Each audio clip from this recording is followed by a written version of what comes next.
پاکستان کے خلاف strong case پیش کریں گے؟ سب کچھ غلط ہے. بیچارے مزاری کو تو پتہ کچھ نہیں تھا. مزاری نے آپ کو ہٹایا تھا؟ میں نہیں وہ مطلب اس وقت he was acting chief minister, لیکن وہ سارے کا سارا جو تھا وہ تو acting prime minister. He was acting prime minister, جس کو اس کو بعد میں انہوں نے abolish کر دیا تھا that he can not be called even an ex prime minister. یہ تو کورٹ نے فیصلے میں اپنے کورٹ کی فیصلے بات نہیں کر رہی، یہ بات جو کر رہے ہیں he was at that time the prime minister. انہوں نے آپ کو ہٹایا تھا اور ان کو پتہ کچھ نہیں تھا جی. ان کو پاس میں بریفنگ دینے کے لیے ان کا کہنا ہے کہ مسلم ممالک بھی آپ کے خلاف شکایت کر رہے تھے. بالکل کوئی ایسی بات نہیں تھی. اگر کوئی ایسی خبر آتی I was in service, I would have known it. کیا پاکستان نے افغانستان میں امریکہ کی پراکسی وار نہیں لڑی؟ پاکستان نے، افغانستان نے، عربوں نے، ساروں نے مل کے ایک بھی امریکن سپاہی جو ہے وہ شامل نہیں ہوا. میرا سا سمپل سا سوال ہے کہ آج دنیا میں امریکہ سنگل سپر پاور ہے. بالکل ہے جی. کیا اس سنگل سپر پاور بنانے میں آپ لوگوں کا کوئی ہاتھ نہیں؟ پاکستان کا اور مسلمانوں کا، افغانستان کا خاص طور کے اوپر، اور پاکستان کا اور عربوں کا پورے کا پورا ہاتھ ہے، جس کو انہوں نے ٹیرورسٹ اور اس کا اپنا دشمن ڈکلیئر کیا ہے. آپ نے CIA کے ساتھ افغان مجاہدین سے غیر استعمال شدہ سٹنگر میزائل واپس خریدنے کے سلسلے میں تعاون کیوں نہیں کیا؟ یہ بالکل جھوٹی خبر ہے. جو ان کو سٹنگر میزائل ملے ہیں، اٹ از مائی چیلنج. جو سٹنگر میزائلز ان کو بیک لوڈ ہوئے ہیں وہ سارے کے سارے میرے لیے ہوئے ہیں، میں نے خریدے ہوئے ہیں ان سے. آپ امریکہ کے لیے مجاہدین سے جا کے سٹرنگر میزائل خریدتے رہے امریکہ کو واپس کرنے کے لیے. اس کی ایک وجہ تھی، اور وجہ یہ تھی کہ اگر ہم ان سے یہ نہ خریدتے تو یہ اور غلط ہاتھوں میں چلے جانے تھے. اور جو چیز میں نے ابھی تک نہیں بتائی اور نہ ہی میں بتاؤں گا، اس میں پاکستان کی بھی بڑی انٹرسٹ تھی. کیا انٹرسٹ تھا؟ میں نے اس کی آگے تفصیل کی کوئی ضرورت نہیں ہے. کیا یہ حقیقت نہیں کہ آپ نے اسامہ بن لادن سے 1995 اور 96 کے دوران جلال آباد اور قندھار میں ملاقاتیں کی؟ یہ بھی غلط ہے. آپ اسامہ سے کبھی نہیں ملے؟ ایک دفعہ مسجد میں ملاقات ہو گئی تھی قندھار کی. اسامہ بن لادن تبلیغی جماعت میں شامل ہونے کو تیار ہوئے تھے؟ نہیں. اسامہ بن لادن تو ان کا بلو آئٹ تھا امریکنز کا. یہی تو ساری کی ساری ٹریجڈی ہے. لوگوں کو تو پتہ ہی نہیں ان کا. کیا کہہ رہے ہیں آپ؟ میں کہہ رہا ہوں اسامہ بن لادن بلو آئٹ تھا یونائٹڈ اسٹیٹس آف امریکہ کا. سب سے زیادہ جس کو یہ چاہتے تھے. سارے کا سارا پرابلم اس وقت ہوا ہے جس وقت اسامہ بن لادن نے سعودی عرب کا جو بادشاہ تھا اس کو یہ کہا کہ ہمارا پاکیزہ ملک جو ہے، یہ امریکہ نے جو میرین لایا یہاں پہ لا کے اس نے بیس کیا ہے، ان کے اندر ننگی لڑکیاں پھرتی ہیں نکروں کے اندر، اور انہوں نے ہماری ساری کی ساری تہذیب کا بیڑا غرق کر دیا ہے. آپ ان کو سعودی عربیہ سے نکالیں، یہ ہمارا پاکیزہ ملک ہے، اس کے اندر ان کی کوئی ضرورت نہیں ہے، اور اگر تم نے ان کو نہ نکالا تو پھر ہم تمہیں نکال دیں گے. اور اس کے اوپر جو تھے اس وقت کے بادشاہ دے چھو انہوں نے امریکن سپورٹ لے کے اسامہ جو تھا یہ دشمن ڈکلیئر ہو گیا، اور وہ سارے کے سارے آج تک دیکھ لیں. کیا یہ حقیقت ہے کہ آپ کے حرکت المجاہدین کے ساتھ قریبی تعلقات ہیں؟ میں نے تو ان کا نام پہلی دفعہ سن رہا ہوں. مجھے تو پتہ بھی نہیں کوئی اس نام کی کوئی آرگنائزیشن ہے. آپ نے اینٹی ٹیررسٹ کورٹ میں کبھی کوئی درخواست دی؟ ہاں. آپ نے اینٹی ٹیررسٹ کورٹ میں سیکشن 6A-B-C کے تحت ایک شکایت داخل کی.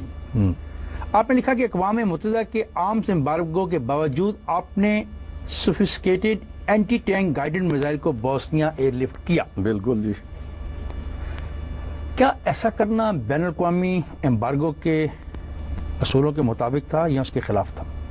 یہ بین الاقوامی جو فیصلے ہو رہے ہیں سارے کے سارے سب اسلام کے خلاف اور غریب ملکوں کے خلاف ہو رہے ہیں، اور ہمیں اس کا غلام نہیں ہونا چاہیے. سر اگر آپ نے ایسا کیا بھی تو آپ کو پبلک کو بتانے کا کیا جواز ہے؟ کیا آپ قومی رازوں کو پبلک پلیٹ فارم پر لا کے بحث کرنا تو کوئی راز والی تو اس میں بات ہی کوئی نہیں ہے. اس میں کون سی راز والی بات ہے؟ سر آپ ایسے انڈر اوتھ ہوتے ہیں نا کہ بوسنیا کے سر آپ انڈر اوتھ نہیں ہوتے کہ جو کچھ آپ کے علم میں آئے گا وہ آپ کسی سے شیئر نہیں کریں گے؟ ابھی مجھ سے سوال کیوں کر رہے ہیں سارے اس میں سے بہت سی چیزیں جس سوال کا جواب آپ نے نہیں دیا، ایک سوال کا جواب نہیں دیا، میں نے آپ کو بالکل زور نہیں دیا کیونکہ میں نہیں چاہتا کہ آپ اپنا حلف توڑیں میرے خاطر. لیکن یہاں پر تو آپ انڈر اوتھ تھے اور آپ بتا رہے ہیں. ہاں نہیں تو اس میں کوئی ایسی بات نہیں ہے. بوسنیا کی 10 سال بعد ویسی بات ساری ختم ہو جاتی ہے. کیا آپ جنرل نصیر اللہ بابر کی اس رائے سے اتفاق کرتے ہیں کہ ISI کا سیاست سے کوئی تعلق نہیں ہونا چاہیے؟ بالکل میں اس سے اگری کرتا ہوں 100%. کیا آپ اس رائے سے اتفاق کرتے ہیں کہ ISI اسٹیٹ کے اندر ایک اسٹیٹ ہے جو خود کو کسی کے سامنے جواب دہ نہیں سمجھتی؟ کچھ گورنمنٹ نے اس کو پاورز دی ہوئی ہیں اور وہ کسی کے آگے جواب دہ نہیں ہے. کیا وہ ریاست کے اندر ریاست ہے؟ ریاست کے اندر ریاست بالکل غلط بات ہے، لیکن اگر کوئی ایسی بنا لیتا ہے اور چلاتا ہے وہ in connivance with the sitting prime minister چلائے گا. چلاتا ہے، چلائے گا یا چلائی گئی؟ مجھے نہیں، میں نے تو نہ اپنے زمانے میں یہ کیا. پہلا DGISI تھا جس نے سندھ کے اندر وہاں کے کور کمانڈر کے نیچے اپنی ڈیٹیچمنٹس کر دی تھی. کیا یہ درست نہیں کہ اکتوبر 1995 میں بے نظیر کی حکومت کو گرانے کے لیے جو سازش تیار کی گئی اس میں آپ بھی شامل تھے اور آپ اس سازش کو پوری طرح سپورٹ کر رہے تھے؟ مجھے تو علم بھی نہیں تھا اس کا. یہ سن رہا ہوں پہلی دفعہ. Pakistan between mosque and military by Husain Haqqani page 238. Haqqani صاحب جو دماغ میں آتا لکھ دیتے ہیں. Total sell out of Pakistan national interest میں لکھا کہ کشمیر کا مسئلہ حل ہو جانے کی صورت میں آپ نے یہ تجویز کیا کہ بھارت سے کئی شعبوں میں تعاون کی بات کی جا سکتی ہے. اس میں آپ نے تبلیغی جماعتوں کے تبادلے کا ذکر بھی کیا ہے. کیا یہ حقیقت ہے؟ بالکل کیا ہوا ہے سر. اگر آپ ون آف دا پوائنٹ سر جب آپ تبلیغی جماعتوں کی بات کرتے ہیں تو کیا آپ ہندو تبلیغی جماعتوں کو بھی پاکستان میں آ کر تبلیغ کرنے کی اجازت دیں گے؟ ہندوؤں کی کوئی تبلیغی جماعتیں نہیں ہیں. کیا یہ حقیقت نہیں کہ آپ نے ISI کے لیے زمین خریدی اور اس خرید و فروخت میں آپ نے پیسے بنائے جس کے خلاف پاکستان پیپلز پارٹی نے جسٹس ریاض شیخ کو خط لکھا؟ یہ بالکل فراڈ ہے، جھوٹ ہے جس نے بھی لکھا ہے. میں نے بنگلے خریدے ہیں ISI کے لیے، وہ سارے کے سارے ان کے پاس ہیں ابھی بھی. زمین تو ہم نے خریدی کوئی نہیں ISI کے لیے. میرے پتہ نہیں جتنے اس وقت چونکہ یہ پٹھان لوگ جا رہے تھے اور بنگلے خالی ادھر ہو رہے تھے، اس زمانے میں کافی سستے تھے، تو میرے خیال میں کوئی 20-25 ہم نے ISI کے لیے بنگلے خریدے تھے تاکہ یہ جو ہم کرائے کے مکانوں اور نئی کنسٹرکشن کی بجائے بنے بنائے جو ہیں لے لیں. آپ نے ISI کے فارن ایکسچینج کا تمام بجٹ میران بینک میں کیوں لگایا؟ اس لیے کہ وہاں سے ہمارے پاس جو ریٹرن آنی تھی بہت زیادہ تھی.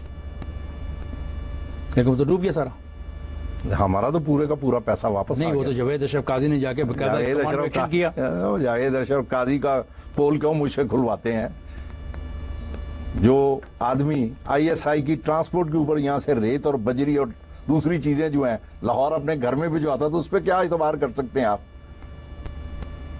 میری پری میچور ریٹائرمنٹ کی وجہ سے اس نے جو تھا اس کو وہاں پہ بلایا اور وہ سارے کے سارے پیسے انہوں نے واپس لیے ہیں. اور اگر وہ ابھی میران کا جو ہے ہیڈ اگر زندہ ہے اس کو بلا لیں، اس کو صرف اتنا پوچھیں کوئی پاکستان کے اندر ایسا آدمی ہے جس کو تو نے کوئی چیز نہ دی اور اس نے تمہیں کوئی آگے سے گفٹ دیا ہو؟ آپ نے میران کے مالک کو کیا گفٹ دیا؟ وہ ہمارے پاس تھی وہ کچھ سیونیئرز ٹائپ ہم چیزیں رکھی ہوئی تھی. کوئی آپ کے خلاف ایک کیس نیب کو بھیجوا گیا جس کو نامعلوم وجوہات کی بنا پر پٹ آف کر دیا گیا ہے. یہ کیس آپ کے خلاف کیوں بنا اور اس کو پٹ آف کیوں کیا گیا؟ اس کا تو میں آپ کا شکریہ ادا کرتا ہوں کہ آپ نے یہ پوائنٹ بھی یہاں پہ ابھی اٹھا لیا ہے. نیب نے مجھے لاہور کی بھی ساری پراپرٹی یعنی پنجاب کی پراپرٹی بھی اور کراچی کی پراپرٹی پہ پوری کی پوری کلیئرنس دے دی ہے. اور اس کے چیئرمین نے مجھے یہ کہا تھا کہ جس آدمی نے یہ جھوٹی رپورٹ لکھی تھی اب ہم اس کو جو ہے مقدمے کے لیے لا رہے ہیں. میں نے اسے کہا تھا کہ میں اس وقت تبلیغ کے اوپر ہوں، 15 دن کے بعد میری تبلیغ ختم ہو جائے گی، تم لانا. لیکن اس نے کس کو اپروچ کیا اس کو آج تک نیب نے کوئی ایکشن اس کے خلاف نہیں لیا. سر آپ پر اتنے الزام کیوں لگے؟ یہ اس کی وجہ سے لگ رہے ہیں. اس چہرے کو کوئی نہیں پسند کر رہا کیونکہ مجھے قبر میری نظر آ رہی ہے، باقی کسی کو قبر نظر ہی نہیں آ رہی.